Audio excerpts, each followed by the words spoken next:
You hate what? Hates it all. Hates me.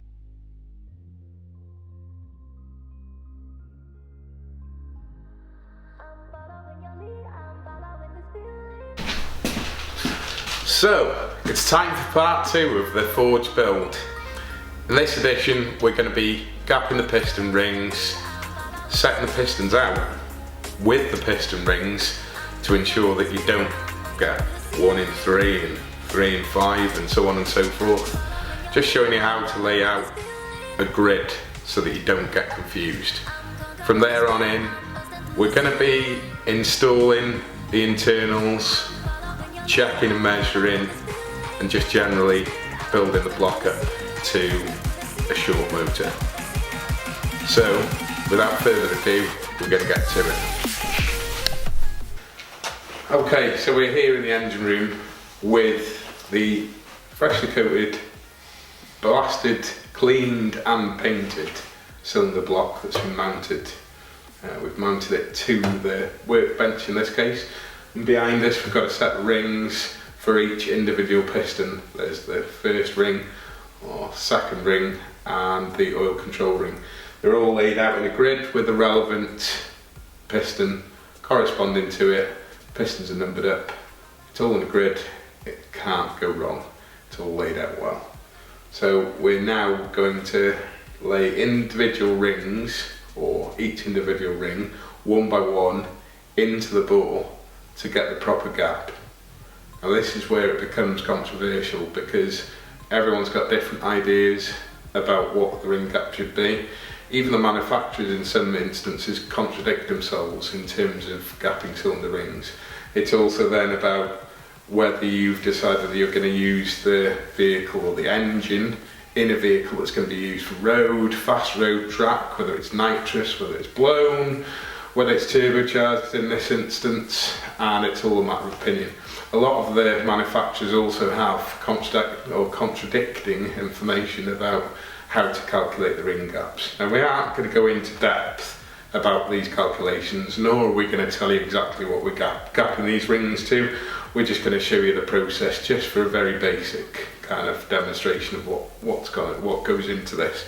We're also going to go through the methodology of doing this with tools that you've got yourself. So basically we're going to show you how to actually modify the ring gaps with a file and a vise rather than doing it with a ring gapping tool that you can buy from America. You can get hand operated ones, or you can get the electric operated ones that you see many of the American engine builders use. This isn't specifically how we do it, but it is how we'd finish it off with a very fine file at the end.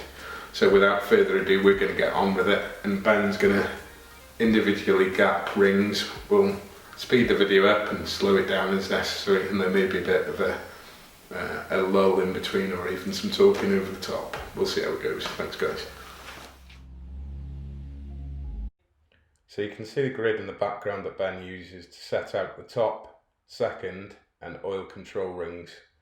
Each set of rings correspond with the piston, and each piston corresponds with a bore. Keep them all lined up to avoid any confusion. Well, that was me keeping quiet for long, wasn't it? So Ben's just setting the piston rings individually into the bore itself and checking with a feeler gauge.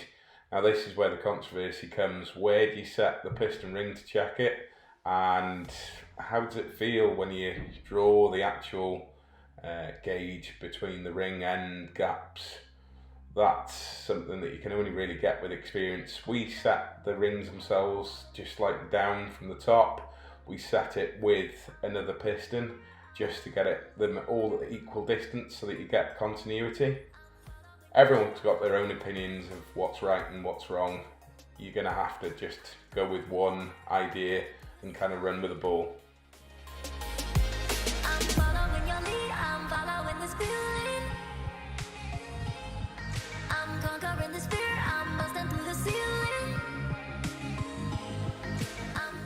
There's not really a huge lot more I can tell you about doing this job, other than take your time, check and recheck. The more you check this, the better end result you're going to get.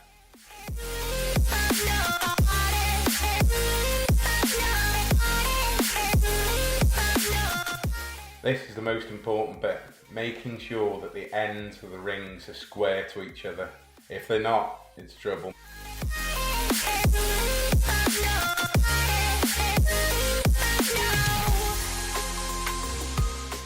So here Ben is, just checking the gaps from one last time, just to make sure he's happy, so we can move on to the next section.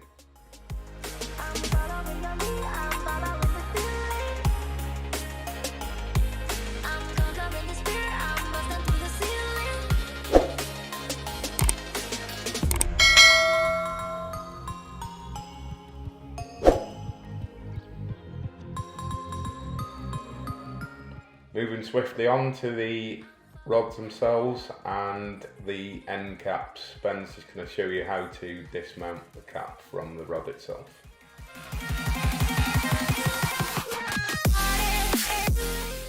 You know that point where you realise it's all just gone horribly wrong? Here it is, Ben getting it wrong, socket again.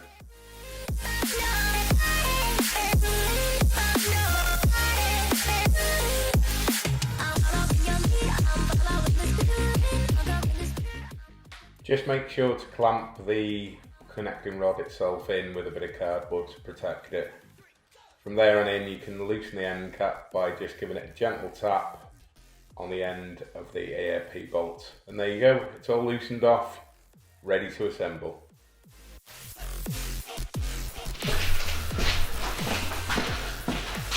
Just thought I'd interrupt the action there because I forgot to do it in the intro, but guys, if you do like the content that we're making, then please can you go below and hit the like button, and if you really want to, then do us a favour and hit that subscribe button. But more importantly, tell us what you want to see in the comments again below, and just let us know what you want to see next, what series you'd like to see us do, etc. and so forth. It's going to really help us out. But for now, we'll get back to the action. Thanks guys.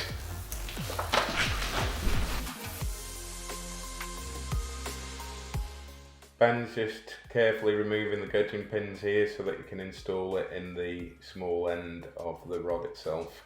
These are held in with two little clips. These are quite awkward to do, a lot to get your head around really. So if you're not confident as a mechanic, probably don't try this guys and give it to someone else so that they can faff around with it.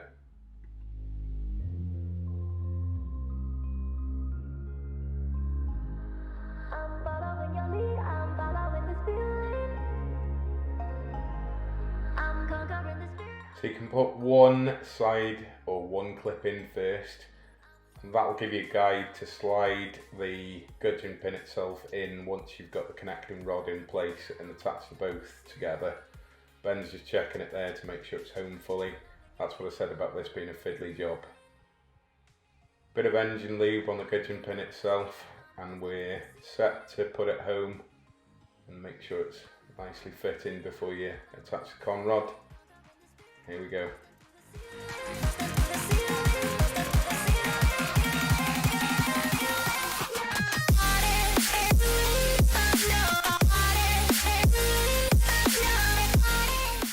Honestly, this is one of the most important parts, making sure that these clips are in properly. In straight, in nice and tight, that the gudgeon itself moves freely, and you've got plenty of lube in there, just wiping off both sides, just checking the pins. Check and check again. If that comes loose, it's absolutely curtains.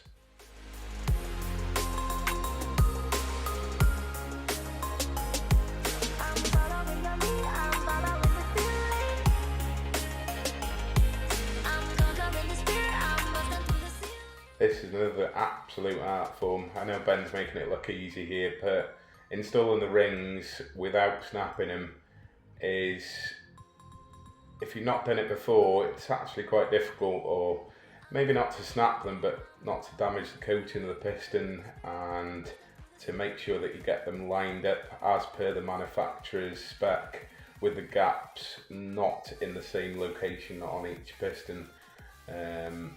You need to go with the manufacturer's specification about where the ring gaps should land themselves. That'll be included with the internals that you purchase.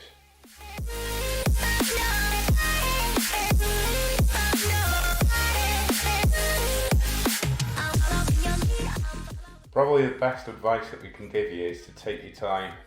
Just make sure you've got it right, keep checking. You can see Ben here, he's been doing this for years and he still keeps checking over it just to make sure everything's right. Make sure the ring gaps are landing in the right location.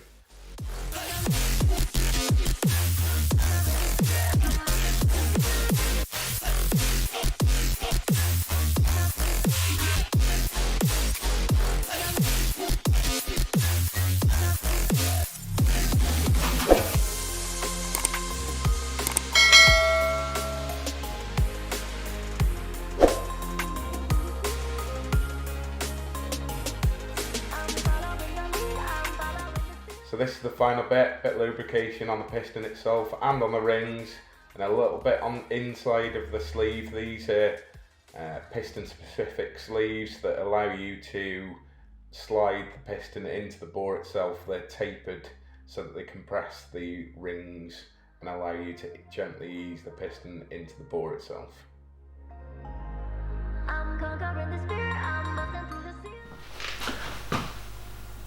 So that was it, guys.